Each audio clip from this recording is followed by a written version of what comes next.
Mayor, tinawag mong isang political sacrifice itong iyong isinusulong na pagbawi doon sa ilang ektaryang lupain na kamo ay dating bahagi ng original na bahagi ng Pateros.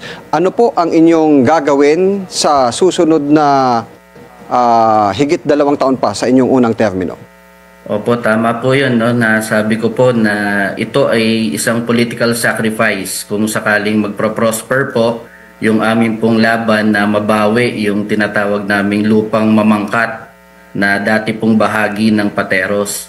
Sapagkat panahon po ng mga 1900s, no, ang lugar po nung BGC ngayon na tinatawag, pati po itong mga embos, no, yung 10 barangay, ay parte po talaga ng Pateros. Meron po kami mga ebidensya, meron kami mga historical evidences and documents to prove na ang Pateros po ay 1,040 hectares. Sa kasulukuyan po kami ay 210 hectares 210. Lamang. Oo. So anong gagawin yung legal na hakbang, Mayor, sa mga susunod na araw o dito sa inyong unang termino? May mga legal na hakbang na ba kayo? Kompleto na ba itong inyong sinasabing ebidensya na iyong gagamitin? Meron po. No? So pinag-utos po ng Supreme Court na ang kaso po ng Pateros ay dinggin sa Regional Trial Court patungkol po sa laban ng Pateros sa Taguig upang makapagpresenta po kami ng ebidensya. Nandoon pa lang po kami sa prosesong ito, no, nasa RTC pa lang po, at ang nais po namin mailahad po ang lahat ng dokumento na meron. May schedule na yan? May schedule na ba yan, Mayor, yung presentation nyo ng mga evidence? Wala pa pong schedule sa ngayon.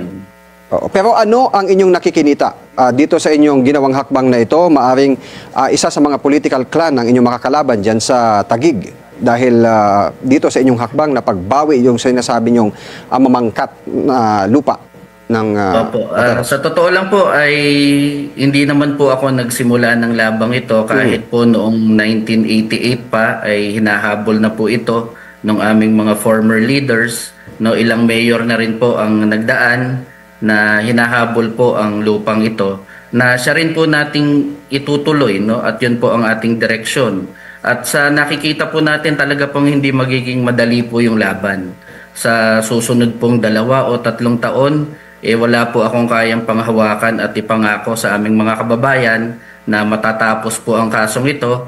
Pero ang sa amin po ay talagang dapat pong ipaglaban. Kung ano po yung sa amin, mabawi po kung talagang ito po ay talagang sa bayan po ng Pateros. Dahil kung inyo ay mabawi yan, Mayor Miggy, pag nabawi nila yan, magka-qualify na itong Pateros para dun sa matagal na ring isinusulong na maging isang syudad dahil kayo na lang ang natitirang munisipyo dito sa loob ng National Capital Region.